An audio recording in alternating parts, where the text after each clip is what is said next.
As a part of the Atos graduate scheme, we spend 2 weeks on a leadership development programme in the exotic and ever so tropical setting of Crewe. We start our journey by literally travelling from all over the country. From Glasgow to London, Solihull to Southampton, we are all different individuals representing different companies within Atos.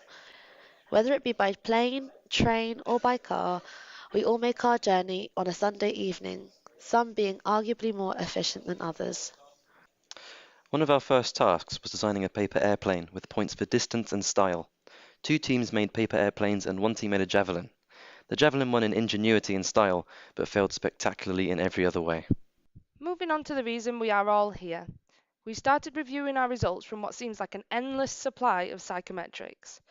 This was interesting and helped us understand how we learn, who we are, and how people view us, as well as using this as a guideline for personal development. There were many training activities to improve our leadership through a cycle of trial, error, and reflection. That being said, it was mostly error. One of the exercises was to work together to build a handheld track fashioned from some old guttering, presumably from Andy's back garden or the waste bin of a B&Q. The first time, despite unrivaled enthusiasm, resulted in a similar fate to that of the Titanic. The second time, or maybe fourth, utilizing our leadership training, we sent the ping pong ball on a journey it would never forget, straight into a cheap plastic cup.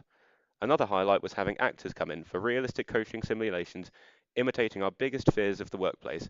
We sat and acted out our situations, learning how to handle ourselves in times of adversity. Over the 2 weeks, we've been working on a group project, tasked with researching areas of Q Hotel to design, develop, and present a solution to increase revenue and/or profit. We met with a hotel stakeholder to identify our specific challenge and act as a point of contact throughout.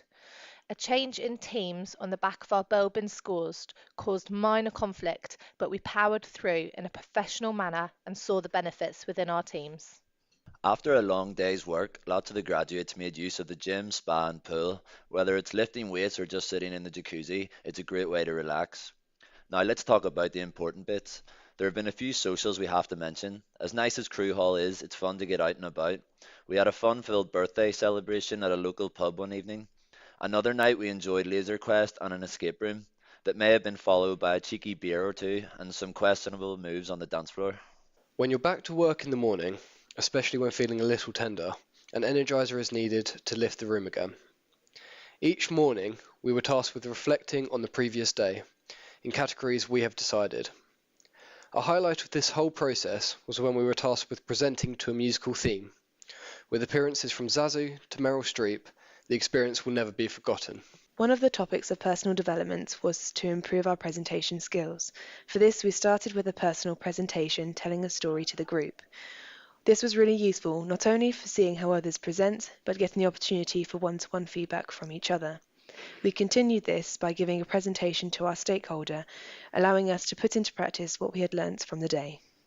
The Wednesday of the second week was spent at the Wingate Centre, a local independent charity devoted at enriching the lives of children and young people with disabilities. There we helped by painting an observation room, preserving an outside shelter, cutting back hedges, tidying the front garden and performing some market research. Helping this brilliant charity allows more of their funds to be put towards the amazing work they do. In the evening we held a quiz and raffle in aid of the centre. It was a massive success, raising over £250. Overall, people came in with wildly different expectations from this course, but what we found was an open and welcoming environment where all of us supported each other to grow, whilst becoming friends and having fun. We all feel far more enthusiastic and prepared to take on challenges in the future, and we look forward to future socials together.